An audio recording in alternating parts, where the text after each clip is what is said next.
Lung cancer एक खतरनाक बीमारी है जिससे पूरी दुनिया में बहुत से लोग पीड़ित हैं। पिछले कुछ सालों में देखा गया है कि लंग कैंसर के मरीजों की संख्या में अचानक तेजी आई है। इसलिए जरूरी है कि इस बीमारी के लक्षणों को जल्द नोटिस कर लिया जाए और सही समय पर सही इलाज ले लिया जाए। आज हम आपको अपने इस खास शो में लंग कैंसर के बारे में जरूरी जानकारियां देंगे। कैसे बचा जा सकता है लंग कैंसर से, ये बताने के लिए हमारे साथ मौजूद हैं doctor Mohit Agarwal, HOD medical oncology, Fortis hospital, Shalimar Bagh, Delhi. Sir, आपका बहुत बहुत स्वागत है हमारे इस खास शो हेलो डॉक्टर में। नमस्कार, मैं doctor Mohit Agarwal. I am director and unit head cancer department, Fortis hospital, Shalimar Bagh. सबसे पहला सवाल मैं आपसे जानना चाहूंगी, हम लंग्स कैंसर के प्रति लोगों को अवेयर कर रहे हैं, इसी पर जानकारी देते हुए आप हमारे दर्शकों को लंग्स कैंसर के बारे में बताएं। तो लंग कैंसर आप जैसे समझ सकते हैं कि नाम से ही एविडेंट है कि फेफड़ों का या लंग का कैंसर है। अगर हम लंग का स्ट्रक्चर देखें तो इसमें हमारी ट्यूब्स होती हैं जो हवा को आगे लेके जाती हैं, और फिर एयर सैक्स होते हैं जहाँ से हवा ऑक्सीजन हमारी ट्रांसफ़र होती है ब्लड के अंदर और कार्बन डाइऑक्साइड बाहर आती है। अगर ये पूरी ट्रैक्ट में कहीं पे भी कैंसर का चेंजेस आ जाए, मतलब सेल्स जो हैं वो कैंसरस फॉर्म ले लें, तो वहाँ पे सेल्स एबनॉर्मली मल्टीप्लाई करने लगते हैं और वो एक गांठ बनाना शुरू कर देते हैं। जब वो गांठ बढ़ती है तो कुछ ना कुछ आसपास के एरियाज को वो प्रेस करती है, जिससे कुछ सिम्टम्स आ सकते हैं। और जब वो गांठ आसपास के ब्लड वेसल्स के कांटेक्ट में आके ब्लड से के अंदर घुस जाती है तो वो कैंसर आगे फैल भी सकता है। ये मुख्यतः जो होता है ये दो किस्म का होता है, जिससे हम non small cell lung cancer और स्मॉल सेल लंग कैंसर कहते हैं। अगर हम देखें इन दोनों वेराइटीज़ में तो non small cell lung cancer बड़ा कॉमन है और अमूमन 80 से 85% लोगों को ये non small cell lung cancer ही होता है। और इसके वेरियस सब टाइप्स भी हैं, और जिसको एडिनोस कार्सिनोमा, स्क्वामस सेल कार्सिनोमा कहते हैं। और बाकी जो बच जाते हैं 10-15% केसेस, वो आपके स्मॉल सेल कार्सिनोमा के होते हैं, और फिर कुछ छोटी मोटी वेराइटीज़ और भी बच जाती हैं। ये क्लासिफिकेशन हम इसलिए करते हैं और इसलिए इम्पॉर्टेंट होती है क्योंकि ये हमारे ट्रीटमेंट के डिसीजंस, बीमारी के आउटकम और पेशेंट के ओवरऑल ट्रीटमेंट एंड सर्वाइवल पे इम्पैक्ट लाता है। लंग्स कैंसर से कितने लोग ग्लोबली और इंडिया में इफेक्टेड हैं?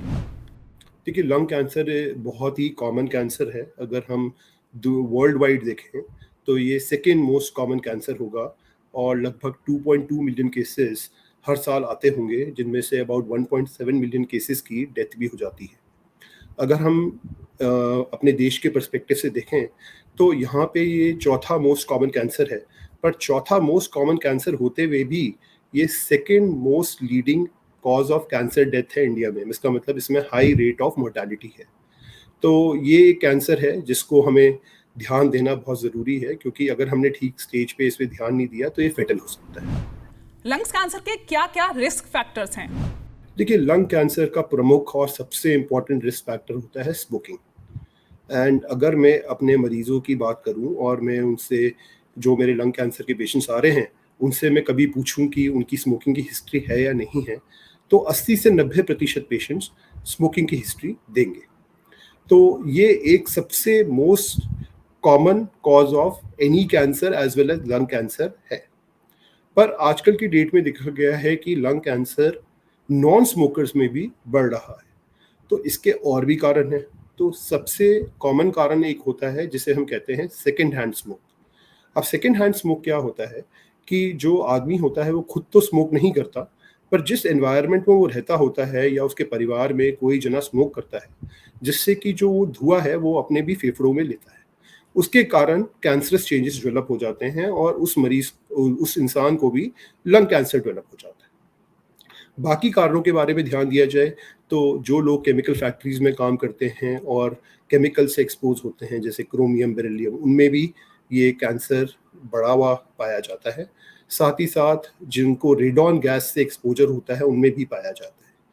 और जो ध्यान नोटिस करने की चीज़ है वो ये है कि जो मरीजों को फेफड़े ऑलरेडी थोड़े ख़राब होते हैं किसी भी कारण, स्मोकिंग के कारण, जिनको अस्थमा, ऑब्स्ट्रक्टिव एयरवे डिजीज़ है, उनमें लंग कैंसर ज़्यादा होने के चांसेस होते हैं।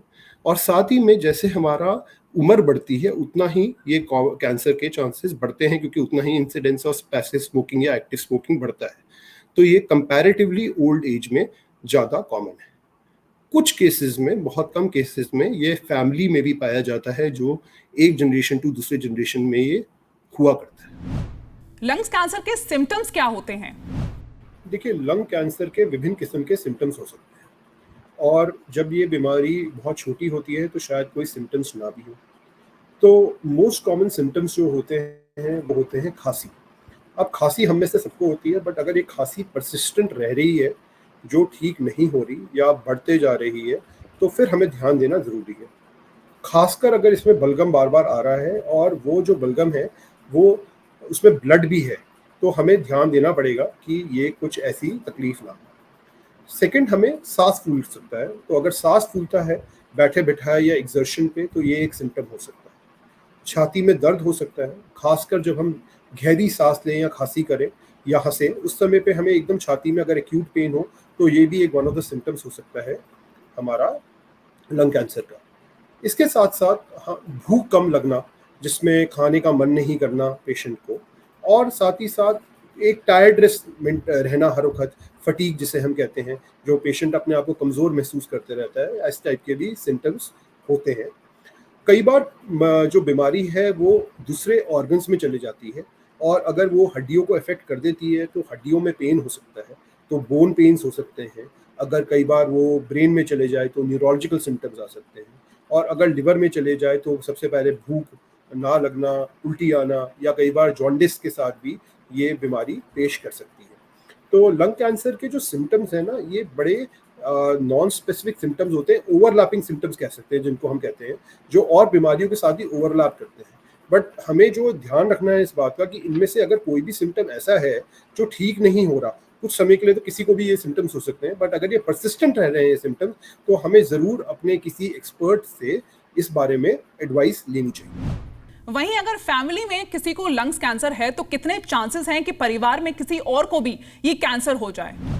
तो देखिए, बहुत कॉमन नहीं है जो हम ये सोचें कि ये फैमिलियल प्रीडिस्पोजिशन होगा कि एक जनरेशन से दूसरे जनरेशन में ये किसी कारण से ट्रांसमिट हो रहा हो। पर हाँ, अगर ये कुछ सिंड्रोम्स होते हैं जिसमें लगभग 7 से 8% केसेस में ऐसा होता है कि फैमिलीज़ में चल रहा होता है और फैमिली की क्लस्टरिंग हो रही होती है। तो ये चीज़ भी हमें ध्यान देनी पड़ती है जब हम किसी भी पेशेंट को इवैल्यूएट कर रहे होते हैं।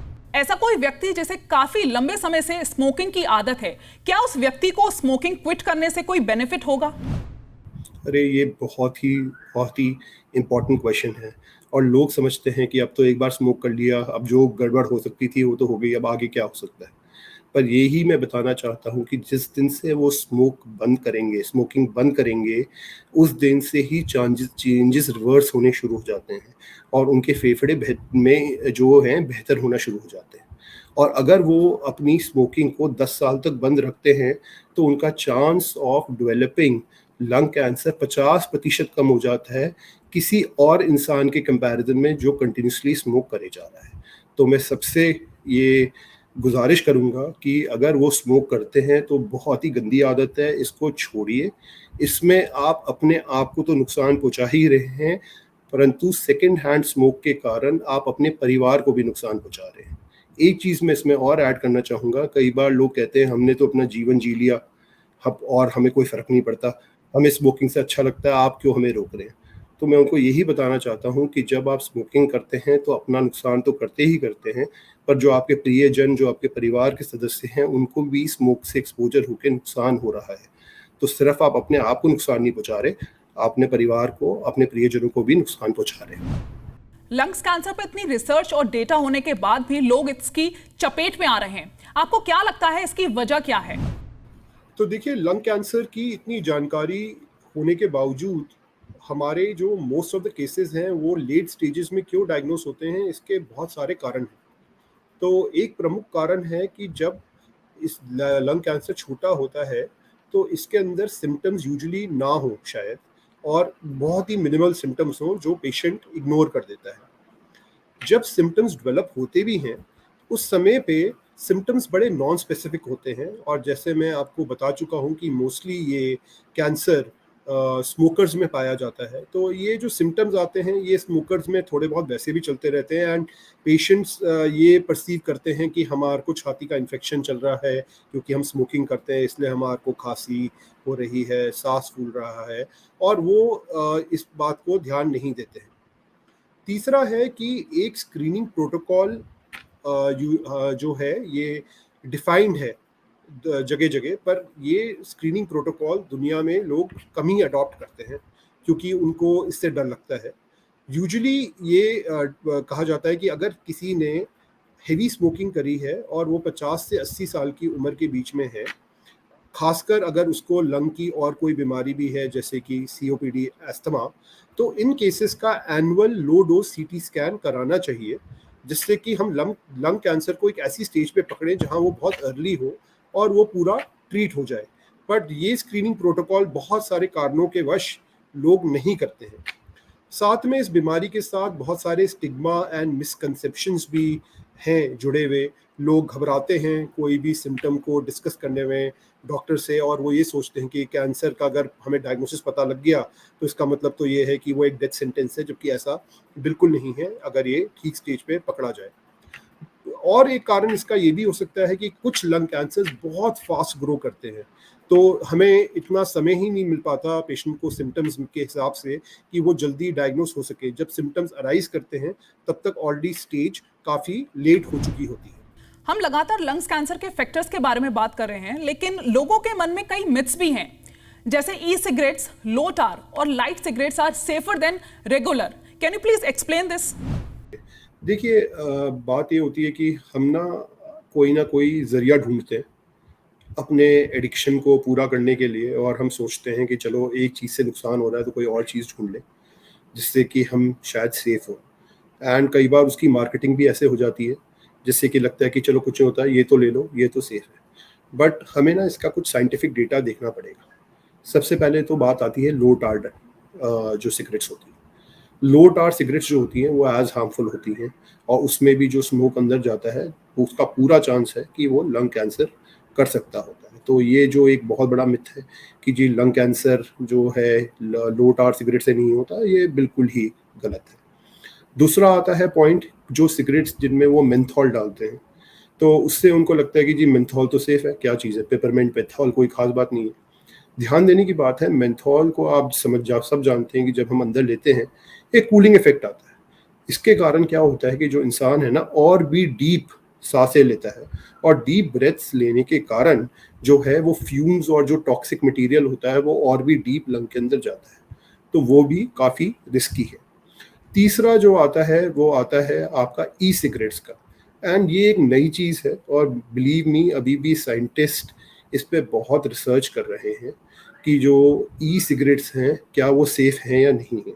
और ये हमें समय बताएगा कि जैसे रिसर्च चलेगी कि कुछ साल जब बीत जाएंगे कि ई सिगरेट्स के भी अपने क्या क्या नुकसान हो सकते हैं।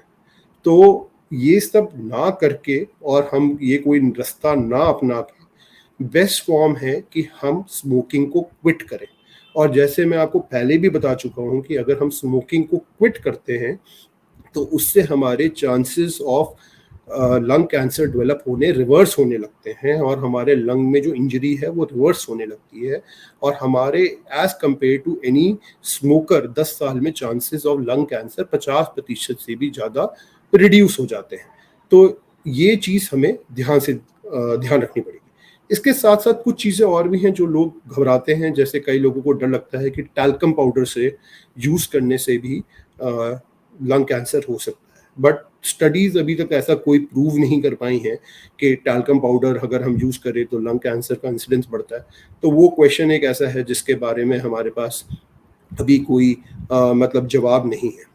और जो मिथ्स हैं उसमें ये है कि लंग कैंसर के बारे में लोग ये सोचते हैं कि एक बार बीमारी फैल जाए तो इसमें कोई इलाज पॉसिबल नहीं है और ये तो बड़ी जल्दी ही फेटल होगी।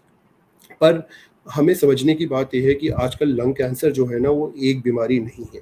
अगर दो इंडिविजुअल्स सेम स्टेज के लंग कैंसर के, सेम एज हाइट वेट के हमारे पास ओपीडी में आए तो दोनों का सर्वाइवल और ट्रीटमेंट आउटकम बिल्कुल ही डिफरेंट होगा।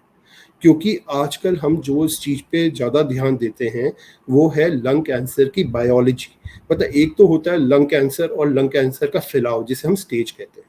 दूसरी चीज़ होती है उसकी नेचर, उसकी बायोलॉजी, और जिसके लिए हम कुछ मॉलिक्यूलर स्टडीज़ करते हैं, कुछ मार्कर्स देखते हैं और कुछ म्यूटेशंस देखते हैं। कई बार हमारे पास ये तक भी इलाज होता है कि फैले हुए कैंसर में हमें सिर्फ एक गोली देनी पड़ती है जो पेशेंट को रोज़ खानी पड़ती है। हॉस्पिटल में सिर्फ महीने में एक बार आके ओपीडी में दिखाना पड़ता है और मरीज सालों तक ठीक ठाक रहते हैं। तो आज हम प्रिवेंशन की बात कर रहे हैं, वो बहुत अच्छी बात है, प्रिवेंशन तो सबसे अच्छा होता है। बट मैं ये बताना चाहता हूँ कि जिन लोगों को भी ये बीमारी हो गई है वो घर ना बैठ जाएं ये सोच के कि जी हाँ अब तो हमारा एंड ऑफ द रोड है। बहुत अच्छे अच्छे इलाज अवेलेबल हैं जिसमें अच्छी क्वालिटी ऑफ लाइफ के साथ में सर्वाइवल सालों का है। जो एक चीज़ और मैं आपको ध्यान देना चाहता हूँ कि अपने सिम्टम्स को इग्नोर मत करें कोई भी, खासकर स्मोकर्स में। क्योंकि अगर हम स्टेज 1 में बीमारी को डायग्नोस करते हैं तो सर्वाइवल रेट 90% का होता है 5 साल पे। पर अगर वही चीज़ स्टेज 2 की हो जाती है तो सर्वाइवल रेट 60% गिर जाता है, 60% पे आ जाता है। तो स्टेज हमारी बहुत मैटर करती है। जितनी जल्दी हम बीमारी को पकड़ेंगे उतना मिनिमम इलाज पेशेंट को चलेगा और उतना ही क्योर का चांस बढ़ जाएगा। पर अगर बीमारी फैल भी चुकी है तो इसका मतलब एंड ऑफ द रोड नहीं है, आप तब भी सालों तक अच्छे रह सकते हैं with good quality of life. ये मैं एम्फसाइज करना चाहूँगा। We agree that prevention is better than cure. Lungs cancer के रिस्क को कैसे कम किया जा सकता है? तो देखिए, अगर लंग कैंसर को रिस्क को कम करने की बात की जाए तो इसमें बहुत सारे फैक्टर्स इन्वॉल्व हैं। तो सबसे प्रमुख जो है, एक हमें है कि हम हेल्दी लाइफस्टाइल को अडॉप्ट करें, और जो रिस्क फैक्टर्स जो हमारे लंग कैंसर को बढ़ाने के चांसेस करते हैं उनको हम अवॉइड करें। तो वो फैक्टर्स क्या हो सकते हैं? तो देखिए, एक तो बिल्कुल हमें क्लियर है, जो सबसे कॉमन है वो है स्मोकिंग। तो स्मोकिंग से तो आपको बिल्कुल ही अलग होना पड़ेगा अगर आप करते हैं, और उसमें ये नहीं कि जी 5 की 2 या 10 की 2, आपको बिल्कुल स्टॉप करना पड़ेगा। ये सबसे इम्पॉर्टेंट फैक्टर है। और दूसरा फैक्टर है ऑब्वियसली टोबैको। तो ये स्मोकिंग एंड टोबैको को हम जितना अपने ज़िंदगी से जल्दी दूर कर लें उतना हमारे चांसेस इस चीज़ के कम हो जाते हैं। सेकंड बनता है हमारा सेकंड हैंड स्मोक, और इसके बारे में मैं पहले भी आपको बता चुका हूँ।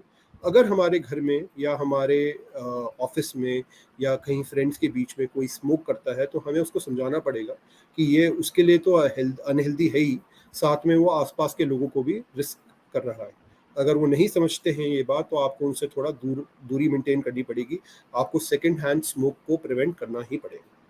तीसरा रिस्क फैक्टर जो मैंने आपको पहले बताया था वो है ऑक्यूपेशनल हैजार्ड, मतलब जो काम करते वक्त वेरियस केमिकल से होता है। तो उसमें हमारे को स्टैंडर्ड कंपनी की तरफ से जो एहतियात बरतनी होती है वो हमें बरतनी पड़ेंगी। साथ में हमें मास्क ढंग से यूज़ करने पड़ेंगे और हमें ध्यान करना पड़ेगा कि ये चीज़ों का हमारा एक्सपोजर मिनिमम हो। और अगर सपोजिटली कोई इस जगह पे काम करता हो और उसको सिम्टम्स डेवलप हो रहे हो तो उसको इग्नोर नहीं करना है, उसको इमीडिएटली अपने फिजिशियन से जाके मिलना है।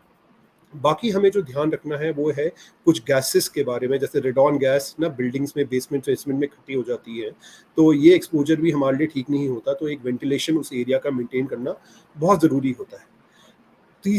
हमारा पोल्यूशन के बारे में हम जितना कहें उतना कम है, क्योंकि पोल्यूशन हम जानते हैं कि कितना ज़्यादा है, vehicular pollution, other sort of pollution. तो हमें कोशिश करनी है कि हम जितना पोल्यूशन को मिनिमाइज़ कर सकें, पोल्यूशन से दूर रखें, by use of mask, may be by use of ये जो डिवाइसेस आती हैं जो पोल्यूशन को क्लीन करती हैं, वो हमारे को उतनी ही हेल्प करेगा। और अगर हम जितना हमारे घर को वेंटिलेटेड अच्छी साफ़ सुथरे ढंग से रख सकें वो उतना अच्छा रहेगा।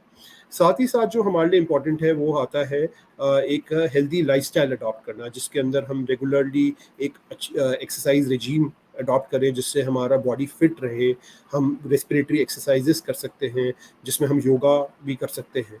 दूसरा, हम लाइफस्टाइल में डाइट को बहुत ध्यान दे सकते हैं जिसमें हम फ्रेश फ्रूट वेजिटेबल्स खाएं, जिससे हमारा जो बॉडी की इम्यूनिटी है वो अच्छी मेंटेन हो। और हम जंक फूड से जितना दूर रहें उतना हमारे बॉडी के लिए अच्छा होता है।